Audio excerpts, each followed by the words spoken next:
Des témoignages bouleversants, des vies changées et transformées. Tu veux le partager autour de toi avec nous? C'est possible dans l'émission Témoigne de Christ. Donc tous les mardis de 20h à 22h sur les ondes de Radioactif Martinique. Retrouve Christelle dans l'émission Témoigne de Christ.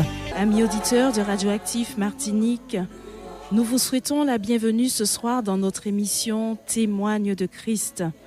Alors tout d'abord, je veux vous adresser les meilleurs vœux en cette nouvelle année. Que vraiment elle vous soit riche en tout point. Alors je prends le temps également de saluer tous les animateurs de cette radio.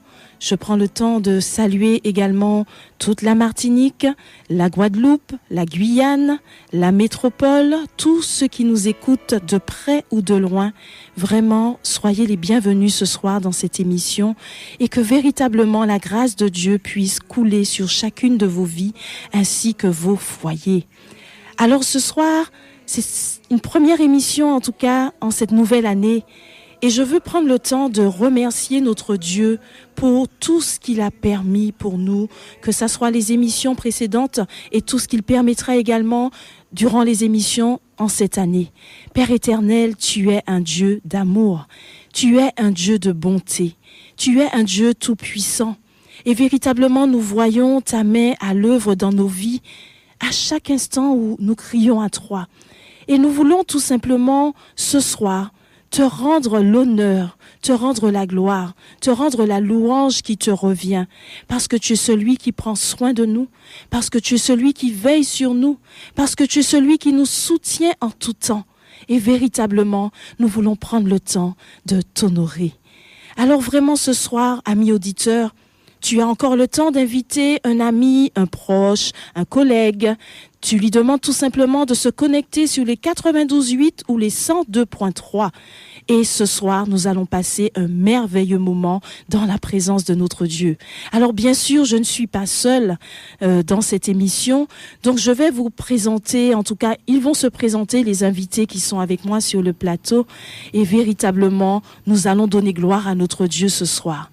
Alors ma sœur, est-ce que tu peux saluer, dire bonsoir et une courte présentation? Alors bonsoir à tous, bonsoir chers auditeurs, chères auditrices. Donc je m'appelle Karine Cléon. Je suis, je vais dire vraiment, je suis fille et ambassadeur du Christ. Et puis voilà, je suis présente, je suis mariée, j'ai, on va dire, 5 enfants. Je compte aussi mes beaux-fils. Donc voilà, une belle famille pour le Christ. Voilà. Amen, amen. Alors je te souhaite la bienvenue, Karine. Merci. Vraiment bienvenue dans notre émission Témoigne de Christ. Et que le Seigneur puisse encore te bénir puissamment. Amen. Amen. Est-ce que tu peux te présenter à notre deuxième invité, un invité d'honneur? Est-ce que véritablement tu peux, alors c'est un habitué aussi, hein, je vais dire, des médias, des réseaux, des micros, voilà. Est-ce que tu peux te présenter? Alors, bonsoir à tous, bonsoir à toutes, chers auditeurs, chères auditrices de Radioactif du Marin ou de la Martinique. Amen. Amen. Et au-delà de la Martinique, de la Guyane, de la Guadeloupe, etc. Alors, je voudrais simplement dire que l'invité d'honneur, c'est le Saint-Esprit. Amen. Et je viens vraiment, vraiment loin, très loin derrière. Mais effectivement, si je suis là, c'est plus par grâce, hein, c'est la grâce de Dieu qui nous a localisés. Et en cette année, je voudrais simplement aussi profiter pour souhaiter mes meilleurs vœux à toute la Martinique, aux Antilles, parce que je crois que plus que jamais, le Seigneur veut répandre sa paix dans notre monde, sa paix dans le pays. Nous voyons ce qui se passe en ce moment et nous voulons simplement dire que la paix de Christ soit pleinement sur nos îles. Voilà, donc je me présente Pierre Pastel. Donc, vous m'avez déjà entendu sur les ondes, notamment dans Une eau étendue, d'accord? Et là, je suis là ce soir, donc simplement pour parler de Christ encore plus que jamais. Amen. Voilà, simplement ça. Je suis marié, père de 4 enfants, 4 petits-enfants, et puis j'ai une grande famille, une très belle famille sur le Marin, ICC Marin. Amen. Amen. Je te souhaite la bienvenue, en tout cas parmi nous, dans cette émission Témoigne de Christ. Et pareil, je profite également que le Seigneur puisse te bénir puissamment, abondamment. Voilà, que nous soyons en tout cas remplis et toujours conduits par le Saint-Esprit. Amen. Alors c'est vrai que ce soir, nous avons un thème véritablement qui, je pense, va toucher un grand nombre. Mais avant de rentrer dans le vif du sujet, Karine, je voudrais que tu partages avec nous ton témoignage. Alors, c'est vrai que pour qu'on puisse comprendre véritablement comment Dieu t'a touché, ce par quoi tu es passé, et puis aujourd'hui, depuis quand Dieu est rentré dans ta vie, en fait, que tu fais des exploits. Parce qu'aujourd'hui, le monde a besoin d'entendre des témoignages qui touchent, des témoignages qui impactent et des témoignages qui attirent finalement à vouloir rentrer dans la présence de Dieu et à connaître ce Dieu-là dont on parle. Alors, est-ce que tu peux nous dire un petit peu comment tu vis en fait ta foi avec Dieu aujourd'hui? Alors, ma foi, elle est vraiment... je suis, on va dire, une passionnée de Christ, Amen. en fait. Parce que je sais ce qu'il a fait dans ma vie. Je sais là où il m'a sorti. Parce que très jeune, en fait, voilà, j'ai été fondée, j'ai de solides fondations, on va dire, du Christ, parce que j'ai été éduquée dans une famille chrétienne pratiquante, et c'est vrai que toute jeune, j'aimais aller à l'église, j'aimais servir, j'aimais être dans sa maison, et voilà, j'ai grandi comme ça.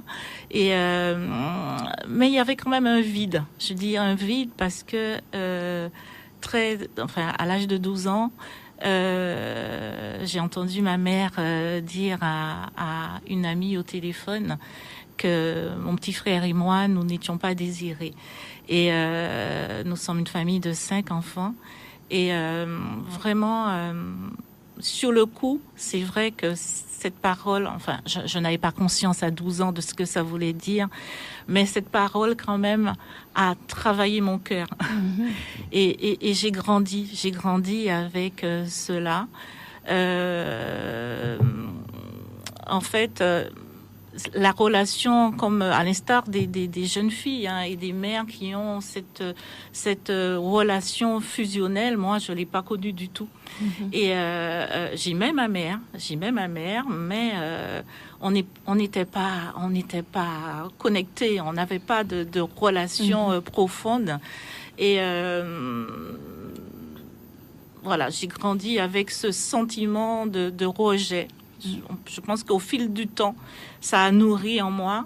J'ai grandi avec un sentiment de rejet, un sentiment de manque de confiance, où j'avais pas de valeur en fait. Je me sentais pas du tout importante. Et c'est vrai que je faisais tout en fait, peut-être pour attirer l'attention, pour dire que oui, j'existe en fait. Et puis donc j'ai grandi, donc j'ai poursuivi mes études. Je me suis quand même éloignée de Dieu. Je me suis un petit peu détachée. Et c'est quand j'ai connu mon mari, enfin c'est quand nous sommes mariés du moins, que cette petite flamme-là est revenue en fait. Et quand mon aîné c'était l'âge pour mon aîné d'être inscrite au caté, donc je l'ai inscrite au caté, donc j'ai dit à ma maman, puisqu'elle était à la retraite, donc tu iras suivre les cours avec elle. Elle m'a dit non. En tant que chrétienne en fait, elle voulait que moi je m'investisse dans cela, et je lui ai dit ok, donc je me suis organisée pour pouvoir aussi accompagner mon aîné à ses enseignements, et c'est à partir de là que vraiment le Seigneur a commencé à me toucher. Il a commencé j'entendais la parole, j'entendais les enseignements, et cette petite graine là reprenait, voilà, elle continuait elle rejaillissait en fait. Et puis donc j'ai eu à cœur de créer une association ados chrétiens pour les ados, parce que mes enfants même étaient adolescents. Donc j'avais une 60aine d'adolescents avec une 12aine d'animateurs qui m'entouraient, et on réunissait les adolescents une fois dans le mois pour les déconnecter de ce monde et pour qu'ils puissent être connectés au Christ, pour recevoir l'enseignement. Et c'était fait de manière ludique. Et là, pendant que je semais dans leur cœur, où le Seigneur se servait de moi pour sermer dans la vie de ces jeunes ados, en fait, il travaillait en moi en même temps.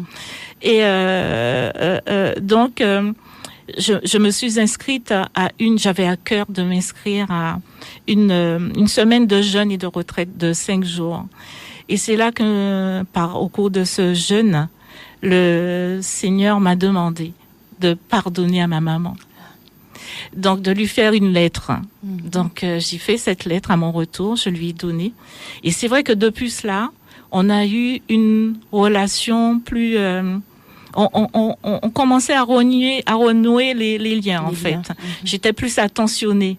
Donc, et puis, 2 mois avant son décès, c'était le jour de la fête des mères, et je me revois en train de la prendre dans mes bras pour dire « Maman, je t'aime, maman ».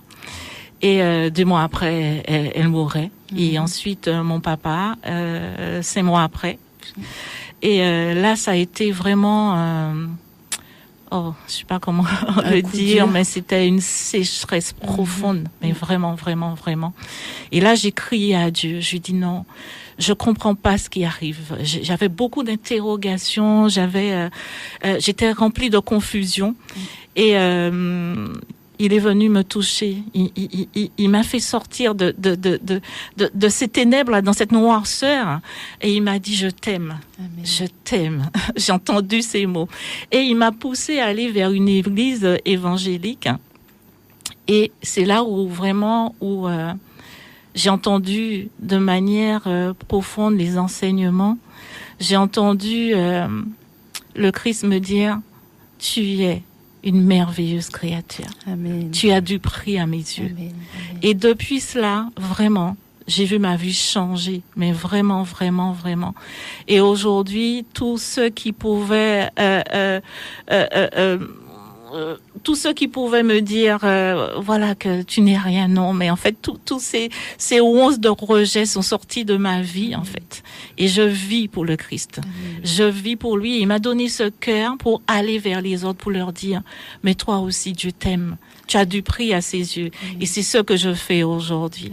Donc voilà mon témoignage. Amen. Nous ne pouvons que dire gloire à Dieu, en fait, parce que c'est lui effectivement qui console les cœurs, et c'est lui également qui nous donne cette nouvelle identité. En restant accroché, attaché à lui, effectivement, on se réapproprie en fait ce pourquoi on existe aujourd'hui. Et véritablement, merci Seigneur, parce que il y a beaucoup autour de nous qui vivent certainement le rejet, qui vivent la solitude également, et qui sont encore dans l'incompréhension et n'ont peut-être personne à côté pour pouvoir leur donner une semence. Mais notre Dieu est tellement bon, parce que nous avons cette évangélisation, en tout cas une évangélisation qui va arriver.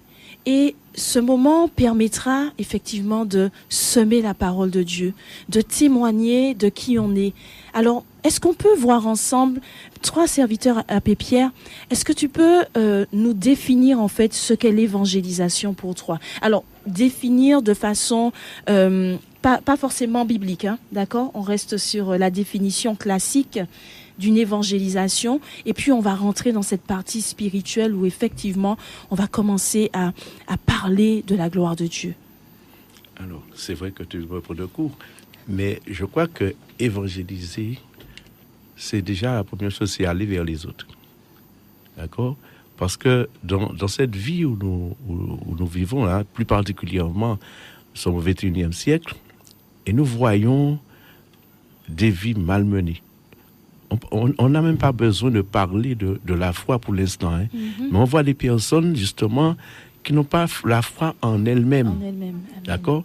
Des personnes qui sont déchirées de l'intérieur. Meurtries. Et exactement, meurtries. Quand je regarde, en fait, on a une génération aujourd'hui plus particulièrement, je ne jette pas la pierre, non, loin de là, mais qui n'ont plus de repères, en fait. Et ces personnes-là ont besoin de vrais repères. Pourquoi? Parce que quand je parle de repères, justement, le constat que je fais aujourd'hui, c'est pas pour envoyer la pierre au père, mais il y a beaucoup de pères, de papas, de parents qui ont démissionné. Et donc, ces personnes-là ont besoin de sentir justement qu'elles sont aimées, qu'elles sont acceptées. Quand on a entendu le témoignage de Karine, c'est un peu ça en fait. Et le problème du rejet, aujourd'hui, c'est le problème de l'humanité entière. D'accord ? Parce que beaucoup de personnes se sentent... Voilà, je suis un rien. Il y a des gens qui te disent ça, je ne suis rien. Pourquoi ? Parce qu'en fait, même la société leur fait croire qu'elles ne sont rien. Alors que je crois qu'on a besoin de personnes qui se lèvent.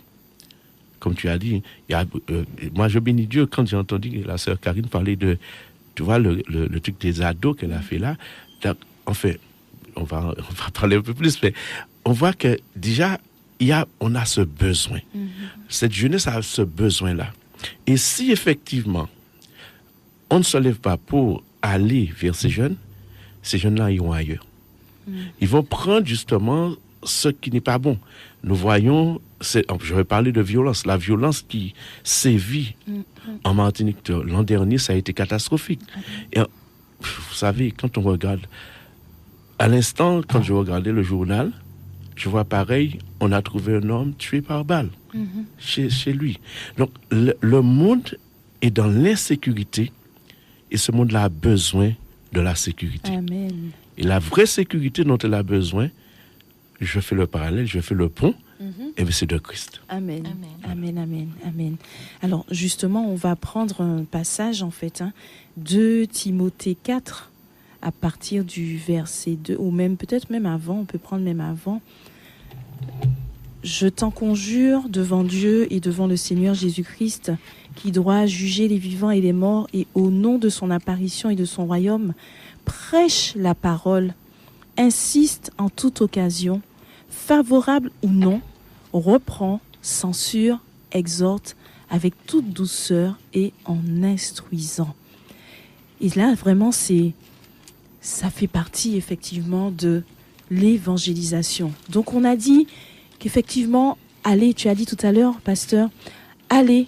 Et la parole nous dit, allez et prêchez la bonne nouvelle de Christ. Donc effectivement, nous avons aujourd'hui, nous qui avons accepté Christ dans nos vies, nous avons ce rôle, cette mission à faire autour de nous. Toutes les personnes qui seront sur notre route, effectivement, que le Seigneur permettra les connexions, mais nous devons aller porter cette parole. Alors bien sûr, nous avons une évangélisation très bientôt, on va dire. Et du coup, là, qu'est-ce que le Seigneur a déposé dans nos cœurs, justement, par rapport à cet événement qui arrive ? Alors, ce que le Seigneur souhaite que nous fassions, c'est déjà transmettre ce message d'amour, de paix et d'espérance. Parce qu'il est le Dieu qui est, qui était et qui vient. Il est le Dieu éternellement. Il ne change pas. Et de la même façon, il guérissait auparavant. Amen. Il continue de le faire. C'est un Dieu qui est vivant. C'est un Dieu qui est amour. C'est un Dieu pour qui toute personne compte. Chacun, on a du prix à ses yeux. Et c'est ce qu'il veut que nous transmettions ce vendredi 30 janvier aux marins, à tout son peuple, à tout le peuple martiniquais. Amen. Alors justement, là, on va faire un appel, puisque du coup, tout public est visé. C'est bien ça. C'est bien ça. Alors, est-ce que tu peux nous donner un petit peu plus d'éléments, donc ne serait-ce que par rapport à l'horaire déjà, le lieu exact, et puis bien sûr faire une annonce pour que les personnes se sentent concernées et intéressées. Alors oui, donc ça se passera le vendredi soir, le vendredi 30 juin à 19h. Donc le lieu, c'est sur la place des fêtes du Marin.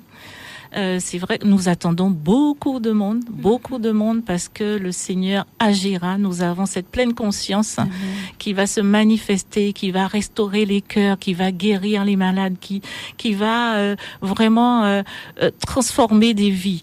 Donc nous vous attendons tous nombreux. Nous aurons de la louange, nous aurons également des sketchs, des témoignages, et puis bien sûr la parole de Dieu, l'exhortation exhortation, la parole de Dieu qui est vie et qui va transpercer les cœurs, assurément, nous verrons la gloire de Dieu ce jour. Amen. Donc nous attendons vraiment tout le monde, Amen. toutes les familles. Donc les enfants, les ados, Exact. les adultes, les aînés, on a besoin de tout le monde pour vivre la gloire de Dieu ce jour-là. Voilà, C'est ça. c'est ça. Alors, vous qui êtes des habitués justement de, peut-être, hein, je pense, des temps d'évangélisation ou peut-être même partir évangéliser. Est-ce que vous pouvez nous donner plus de précisions sur le process que vous adoptez, peut-être votre préparation spirituelle, puisque on va dans le camp de l'ennemi, hein, on va récupérer les âmes. Donc effectivement, il y a un travail spirituel qui doit être fait en amont. Et aujourd'hui, on peut être confronté à tout type de personnes, donc celles qui sont réceptives, celles qui ne le sont pas, celles qui sont peut-être plus agressives. Donc quelle expérience aujourd'hui qu'on peut partager avec les auditeurs qui nous écoutent? Ce que je pourrais dire, la première chose, c'est que nous ne sommes pas venus annoncer une religion.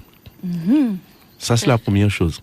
Parce que, en fait, à chaque fois, on nous pose la question, tu es de quelle religion, tu es de quelle religion? En fait, on va parcourir la Bible, hein, de la Genèse à l'Apocalypse, il n'est pas question de religion. Amen. La religion, je dirais, va créer la division. Tandis que la foi en Christ va créer les miracles. Amen. Et donc, pour cela, nous nous appuyons sur le socle, qui est la parole de Dieu, pour pouvoir aller. Et je voudrais dire, préparation, jeûne, prière, et vraiment se mettre à part. Et je parlerai même de consécration. Parce qu'il est important, quand on va dans le camp de l'ennemi, Jésus dit, le prince de ce monde vient, mais je n'ai rien de lui en moi. En moi. Donc, quand il arrive, il faut que nous soyons prêts. Et nous sommes en train, plus que jamais, à nous préparer parce que nous savons, comme tu as dit, quand on va dans le camp de l'ennemi, et c'est normal, hein, si tu vas attaquer quelqu'un dans son camp, la personne va riposter. Mais nous n'allons pas comme ça, nous allons avec la puissance de Dieu. Et je voudrais simplement dire, dans Acte 1er, verset 8, Jésus dit, vous recevez une puissance. Amen. Le Saint-Esprit survenant sur vous, et vous serez mes témoins à Jérusalem, en Galilée, etc., et jusqu'aux extrémités de la terre. Ça veut dire que nous n'allons pas seuls, mais nous allons, équipés, remplis, challengés par le Saint-Esprit. Le Saint-Esprit. Amen. Voilà. Est-ce que tu veux rajouter quelque chose, Karine, par rapport à... Oui, c'est vrai que nous avons l'habitude d'évangéliser. Hein. Nous y allons tous les samedis. Et ce que nous constatons, c'est que les âmes nous attendent déjà. Amen. Donc, et quand on arrive, donc ils nous parlent de leur maladie, ils nous parlent de leur épreuve. Et quand on se met à prier ensemble avec eux, ils sont vraiment restaurés, ils sont contents. Et voilà, ils disent qu'ils nous attendaient en fait.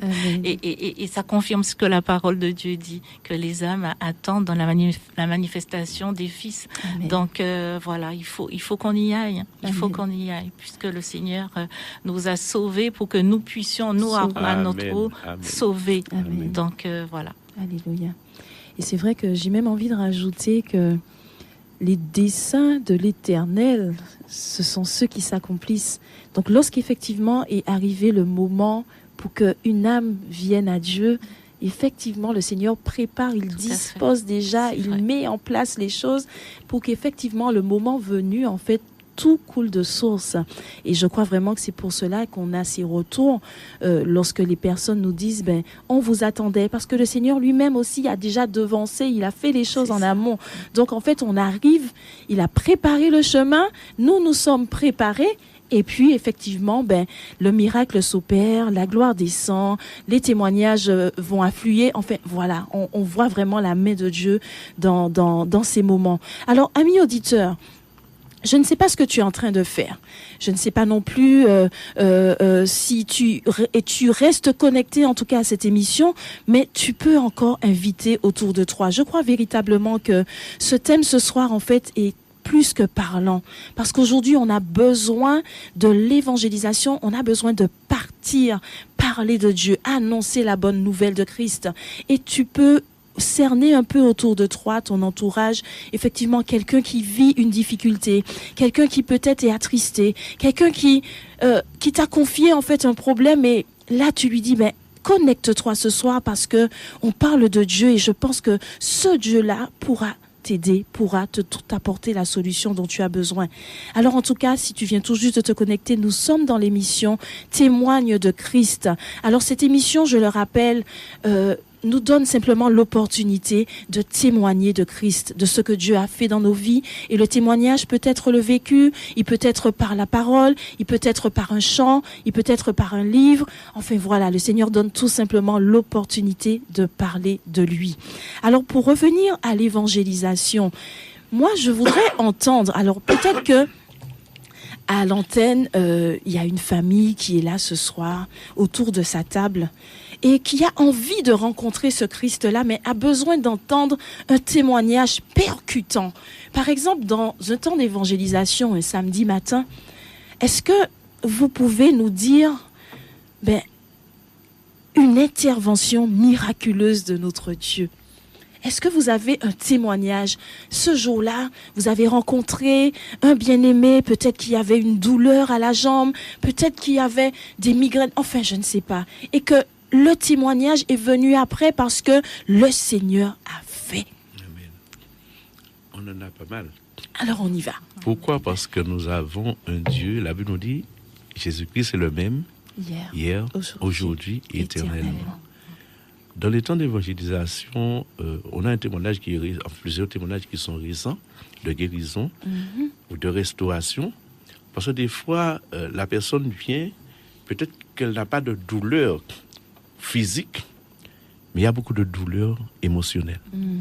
Je me rappelle la dernière évangélisation dans laquelle j'étais, une dame qui arrive et on l'interpelle. Elle nous dit, je suis pressée.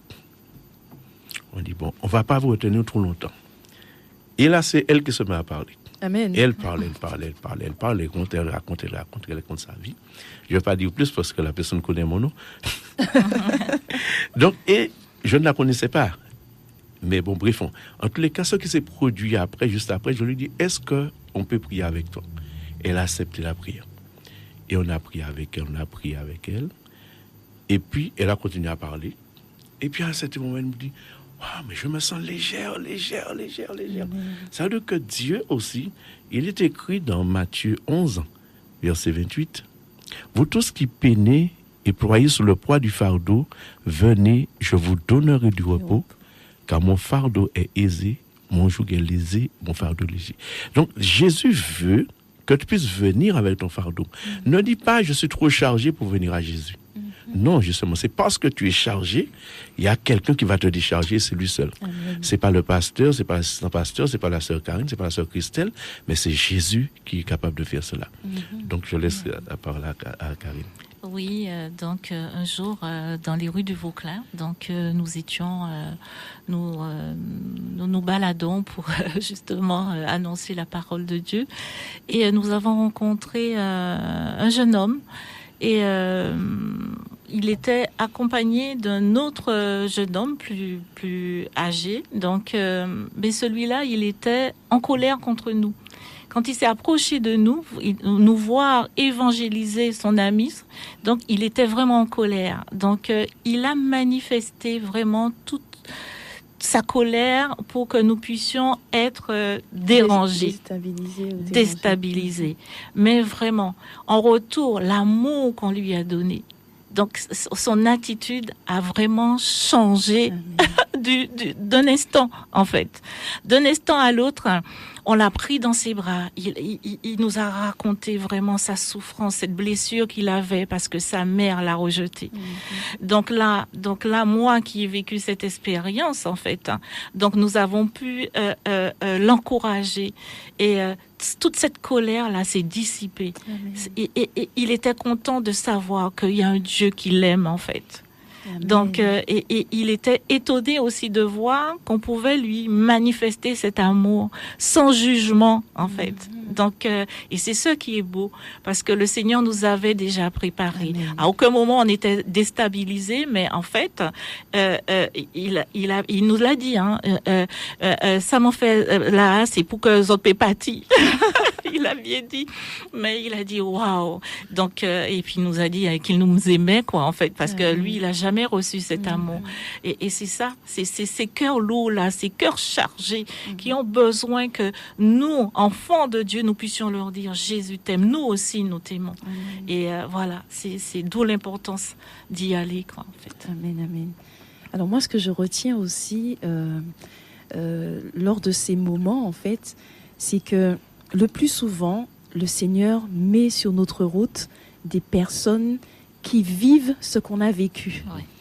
Et effectivement, qui est mieux placé C'est ça. pour pouvoir donner l'encouragement? Parce qu'on sait qu'on s'est retrouvé dans cette situation, on a eu besoin de Dieu, on a eu besoin d'un frère, d'une sœur, peut-être pour nous aider à prier.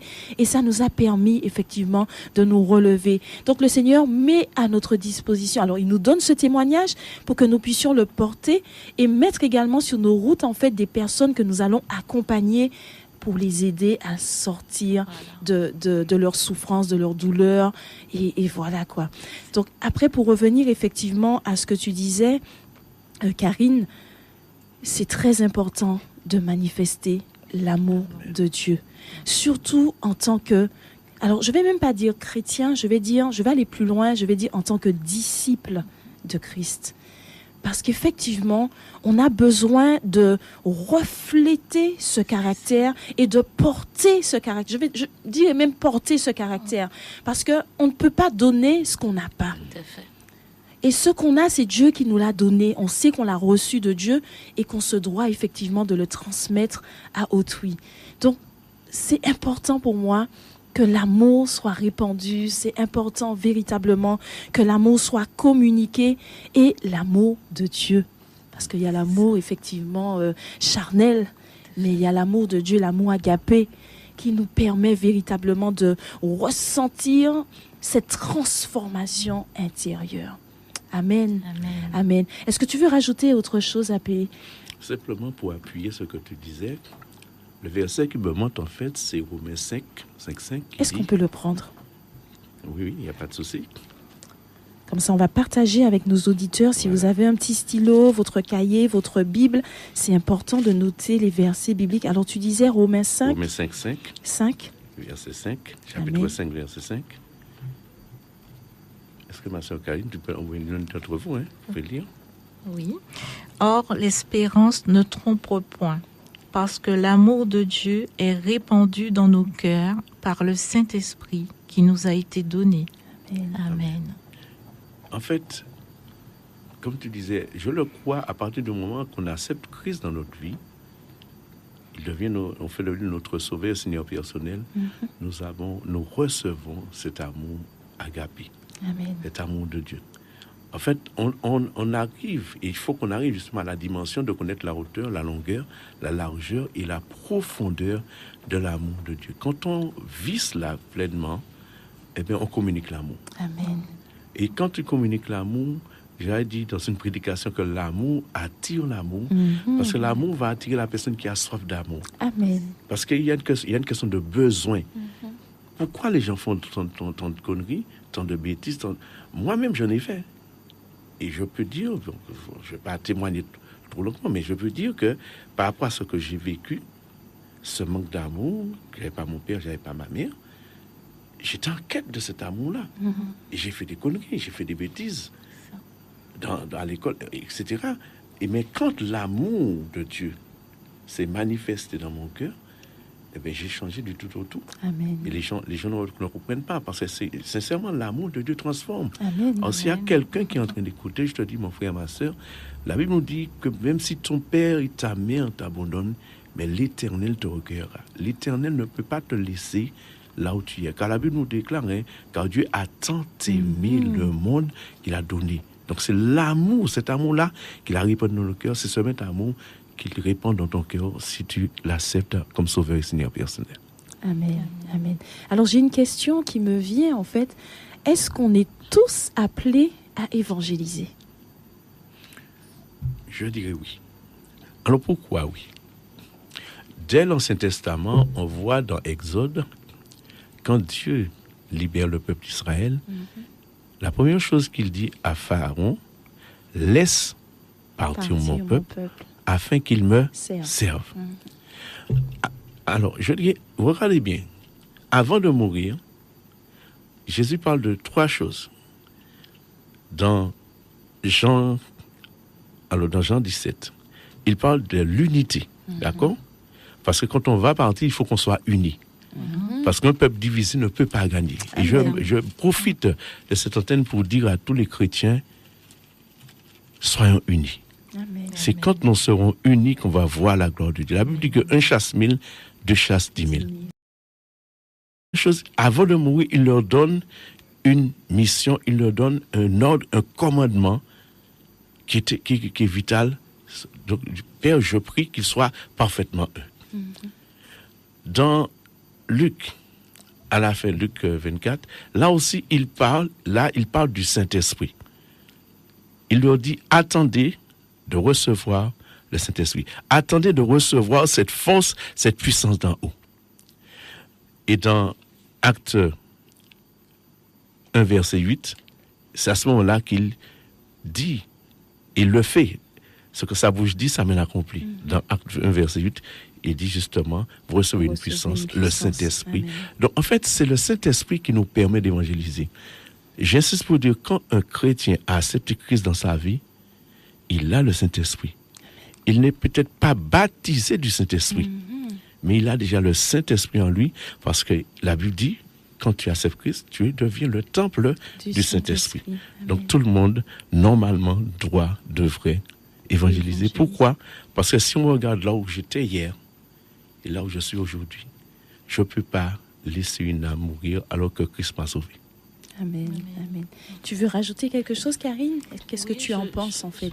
Alors, pour moi, je crois que par notre témoignage, nous devons aller, puisque nous avons été sauvés. Donc, Dieu a forcément transformé nos vies. On a forcément quelque chose à lui dire, puisque c'est annoncer ses merveilles, ses bontés envers nous. Donc, oui, tout le monde doit témoigner.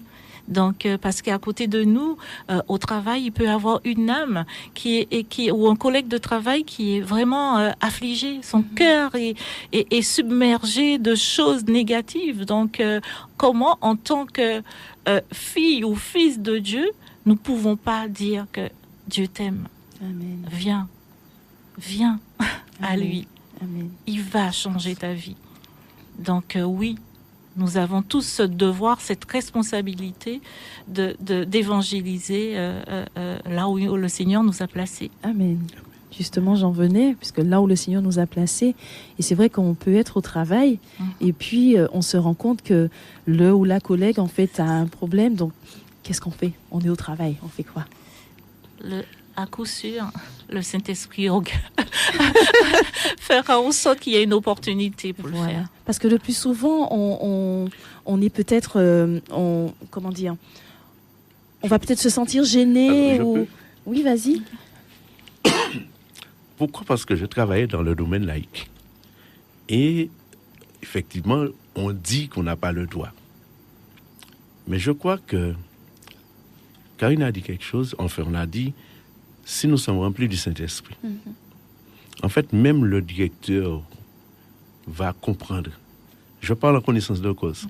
Mon directeur, quand j'ai été embauché dans mon ancien travail, moi je lui dis, je suis un chrétien. Je n'ai pas caché, en fait, compte ma carte d'identité. Ouais, ça. Voilà qui je suis. Et, vous savez que j'aime chanter, donc, mais je suis au travail, je chantais, je louais Dieu. En fait, c'est déjà un premier témoignage. Amen. La personne ne peut pas m'empêcher de chanter. D'accord? OK? Et je peux vous dire que chaque fois qu'on chante, en fait, quand la louange, il y a une puissance dedans. C'est une forme d'évangélisation. Et chaque fois qu'il y avait un problème au travail, je rigole avec ça, mais les gens venaient me voir pour me dire, m'appeler Monsieur Pierre, Monsieur Pierre, etc., il y a un problème. Est-ce que tu peux prier avec nous? Même dans la cour, des fois, je dis, vous savez, je n'ai pas le droit de faire ça. Oui, mais je le faisais quand même. Je le dis sincèrement, je le faisais. Je n'ai jamais caché en fait. Moi, je n'ai jamais caché ma foi. Et je pense que c'est ce qui fait qu'il y a des choses qui se passent. Parce que dans mon travail, il y a pas mal de personnes qui ont donné leur vie à Christ par la grâce de Dieu. Il y a une sœur qui est sœur aujourd'hui, c'était la secrétaire, je l'ai parlé, je lui ai évangélisé. Alors, je voudrais dire aussi, c'est que la Bible dit, il y a quelqu'un qui sème, il y a un autre qui arrose, et c'est Dieu qui fait quoi. Amen. D'accord? Donc moi, j'ai semé par la grâce de Dieu. Et puis après, elle me dit, ce que tu voulais que je fasse. Je dis, c'est pas ce que je voulais que tu fasses. Hein. Ce que la Bible dit, et puis elle est passée par les eaux du baptême, là, c'est Christ dans sa vie, etc. Il y en a pas mal comme ça. Donc je crois qu'il ne faut pas avoir peur. On ne va pas faire n'importe quoi. Attention. Je crois que la Bible nous dit qu'il faut avoir un esprit de discernement afin de pouvoir discerner. Alors, parce que Dieu te demande d'être sage aussi. Donc, il y a toute une sagesse à avoir. Il y a la manière. Mais je crois que quand Dieu dispose, de la même manière que Dieu a disposé le cœur de Pharaon, de la même manière qu'il a disposé le cœur de Nebuchadnezzar ou autre, il va disposer le cœur du patron, de la patronne, du directeur de l'église. Amen, amen, amen. Et il va créer des occasions. Exactement. Amen, merci Seigneur. Alors si par exemple on voudrait rentrer en contact avec vous donc par rapport à cette évangélisation du vendredi 30 janvier, donc on a dit qui aura lieu sur la place des Fêtes du Marin à partir de 19h, 18h30, 19h. Ouais. Voilà. Donc si quelqu'un veut avoir plus de renseignements, est-ce qu'il y a un numéro de téléphone qu'on peut communiquer éventuellement pour que la personne puisse se rapprocher de vous, en fait, par rapport à l'organisation? Oui, donc il y a également nos deux numéros. Donc le mien, c'est le 06 96 92 74 85 et celui de Abbé Pierre. Non, je m'attendais à ce qu'elle dise. Vous savez aussi, Dieu, c'est un Dieu d'humour. Alors, donc, 84 79 68. Voilà, d'accord. Alors, parle-nous encore tu veux rajouter quelque chose? Oui, simplement rajouter quelque chose. Si par hasard, que vous n'avez pas pu noter, vous avez la possibilité de passer en face de Plus Belle Price, en face de l'établissement Oyoren, et mon numéro est affiché sur l'église ICC Marais. Amen, amen. Alors, est-ce que tu peux reprendre avec nous, Karine, donc le programme qu'il y aura justement lors de cet événement, de façon à mettre un peu l'eau à la bouche, puisqu'il faut qu'on sache un peu ce qu'on va manger. Donc, voilà, nous rappeler un peu ce qui est prévu pour ce programme. Oui, donc nous aurons des moments de louange, également de sketch, de témoignages, les sketchs, le sketch qui sera organisé par notre groupe de jeunes, eux aussi qui sont vraiment très investis dans l'évangélisation, et aussi nous aurons l'exhortation, nous aurons l'adoration, et puis nous allons laisser le Saint-Esprit faire ce qu'il a à faire ce jour-là. Et comme il le fait si bien. Amen. Donc, voilà. Est-ce que tu peux nous parler un peu donc, des jeunes? Alors, l'expérience que tu as, parce que tu as parlé tout à l'heure, effectivement, l'association des ados. Oui. Donc, et là, aujourd'hui, tu as encore cette activité avec les jeunes, je dirais, de l'Église. Peut-être pas directement, mais en tout cas, je pense que tu côtoies quand même les jeunes. Est-ce que tu peux aujourd'hui nous parler un peu du ressenti des jeunes et aussi comment ils se sentent, comment ils sont lorsqu'ils sont dans la présence de Dieu ou lorsqu'ils font des sketchs est-ce que tu as ce regard en fait où tu peux nous partager? Ah oui, nous avons un groupe de jeunes où vraiment ces jeunes sont très investis. Ils sont très assoiffés aussi. Et vraiment, ils aiment être dans la présence du Seigneur. Ils aiment vraiment œuvrer pour lui. Et le jour de notre évangélisation en début de mois, nous avons vu comment les jeunes étaient là pour aller distribuer des flyers. Donc, et enfin, ils témoignaient ils témoignaient de leur présence, par leur présence et par l'amour que le Seigneur a mis dans leur cœur. Et vraiment, grâce à Dieu et gloire à Dieu pour cette belle équipe de jeunes qui nous a donné. Donc, waouh. Amen. Alors, je crois que c'est important, effectivement, de parler de cette jeunesse. Hein. Alors, on n'a pas forcément idée, en fait, du nombre qui servent Dieu, mais au jour d'aujourd'hui, on a quand même un petit reste, on va dire ça comme ça, un petit reste que Dieu a gardé, a mis à part et qu'il est en train encore de façonner. Et là, on voit également peut-être qu'il y a de la créativité, ils sont très investis, comme tu l'as dit, et puis ils vont nous étonner, en fait. Hein. Pourquoi ? Parce que cette soif qu'ils ont de Dieu, en fait, permettra que des choses miraculeuses, en fait, puissent en ressortir. Alors, est-ce que tu peux nous rajouter quelque chose, Abbé Pierre, par rapport à...